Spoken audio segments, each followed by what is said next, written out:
এবং আজকে থেকে আর আমাদের হাতে আজকে সহ 10 দিন আছে।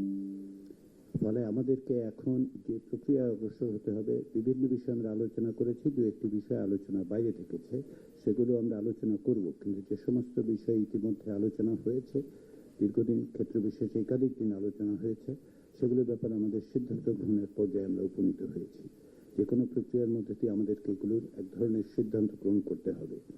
জাতীয় ঐকমত্য কমিশন, বারবার যেটা আমরা উল্লেখ করেছি যে জাতীয় ঐকমত্য কমিশনের পক্ষ থেকে বিভিন্ন কমিশনের দেয়া প্রস্তাবগুলোকেই আপনাদের সামনে আমরা হাজির করেছি। কিন্তু জাতীয় ঐকমত্য কমিশনের প্রতি এই দায়িত্ব অর্পিত হয়েছিল যে ঐকমত্যে পৌঁছানোর জন্য শুধুমাত্র কমিশনের বক্তব্যকে উপস্থাপন করাই যথেষ্ট নয়। আপনারা প্রাথমিক পর্যায়ে আপনাদের বক্তব্য দিয়েছেন, অনেক ক্ষেত্রে একমত হয়েছেন, অনেক ক্ষেত্রে দ্বিমত আছে। রাষ্ট্র কাঠামোর ক্ষেত্রে এবং আপনার শাসন ব্যবস্থার অর্থে, গভর্নেন্সের অর্থে যেগুলোকে আমরা গুরুত্বপূর্ণ বলে বিবেচনা করেছি, সেগুলো পুনর্বার আলোচনার জন্য উপস্থাপিত হয়েছে। সেগুলোর বিষয়ে অন্তত পক্ষে 8টি বিষয়ে আমরা একমতের জায়গায় আসতে পেরেছি। তার মধ্যে কোনো কোনো ক্ষেত্রে নোট অফ ডিসেন্টের বিষয় থেকেছে। যদি আমরা ঐক্যমতে 31 তারিখের মধ্যে পৌঁছতে চাই এবং যেটা আমাদের বাধ্যবাধকতা বলে আমি মনে করি, সেখানে পৌঁছতে হলে আগামী আজকে সহ যে 10 দিন, সেক্ষেত্রে আমাদেরকে দ্রুত সিদ্ধান্ত গ্রহণ করতে হবে। দু একটি বিষয়ে এখনো আলোচনা বাকি আছে, সেজন্য হয়তো 1 দিন 2 দিন বরাদ্দ করা যাবে, কিন্তু কিছু কিছু বিষয়ে সিদ্ধান্ত গ্রহণ ব্যতি রেখে আসলে অগ্রসর হওয়া যাবে না।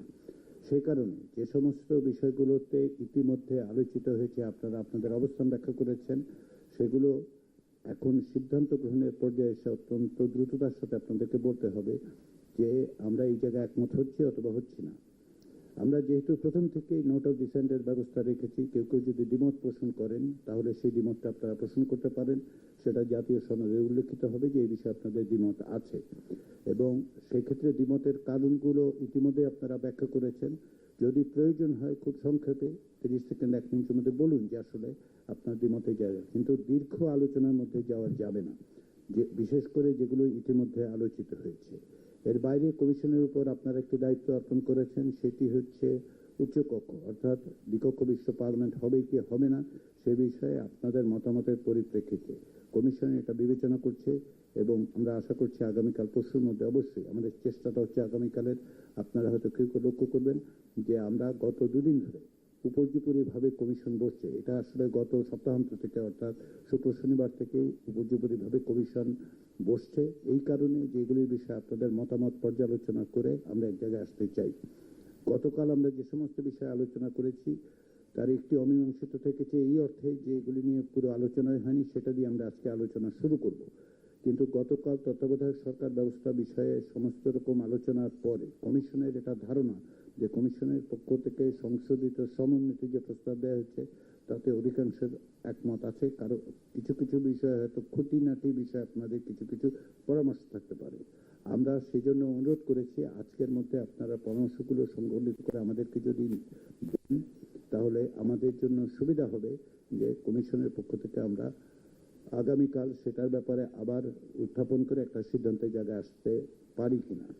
যদি আমি বলছি পারি কিনা, কিন্তু আমাদের সিদ্ধান্ত নিতে হবে। আমি আবারও স্মরণ করিয়ে দিই যে আমরা এই জায়গায় এসে দাঁড়িয়েছি কিভাবে। আমি বারবার স্মরণ করি এই কারণে যে শুরুতে আমরা যাদের প্রতি শ্রদ্ধা জ্ঞাপন করি, বাংলাদেশের মুক্তিযুদ্ধ, যে মুক্তিযুদ্ধ ব্যতিরেকে আজকে আমরা এখানে আসতে পারতাম না। এই মুক্তিযুদ্ধ হচ্ছে এমন এক যুদ্ধ, যে যুদ্ধ আমাদের অস্তিত্বের সঙ্গে জড়িত।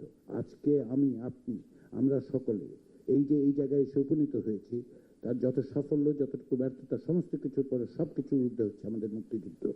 একটা স্বাধীন রাষ্ট্র প্রতিষ্ঠা করতে পেরেছিলাম আমরা, তার জন্য লক্ষ লক্ষ মানুষকে প্রাণ দিতে হয়েছে। শুধু একদিনের সংগ্রামে সেটা হয়নি, একটি যুদ্ধের মধ্যে দিয়ে কেবল সেটা হয়নি, দীর্ঘদিনের সংগ্রামের মধ্যে দিয়ে আমরা সেই জায়গায় এসেছি।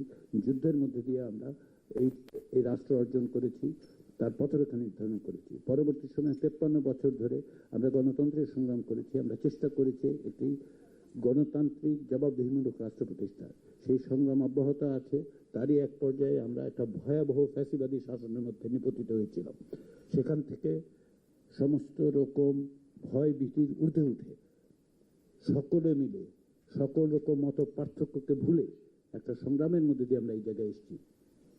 এই পটভূমিকাই আজকে জাতীয় সনদের প্রশ্ন, সেটা আপনারা বিবেচনায় রাখুন। মুক্তিযুদ্ধ, 53 বছরের সংগ্রাম এবং গত বছরের যে অভাবনীয় অভূতপূর্ব গণঅভ্যুত্থান এবং রক্তপাত এবং প্রাণনাশ, সেগুলো আপনারা মনে রাখুন, আমরা মনে রাখি। সেই বিবেচনাগুলোকে সামনে রেখে আমাদেরকে অগ্রসর হতে হবে। সেখান থেকে পিছাবার কোনো উপায় নেই, সেগুলোকে পাশ কাটিয়ে যাবার কোনো উপায় নেই।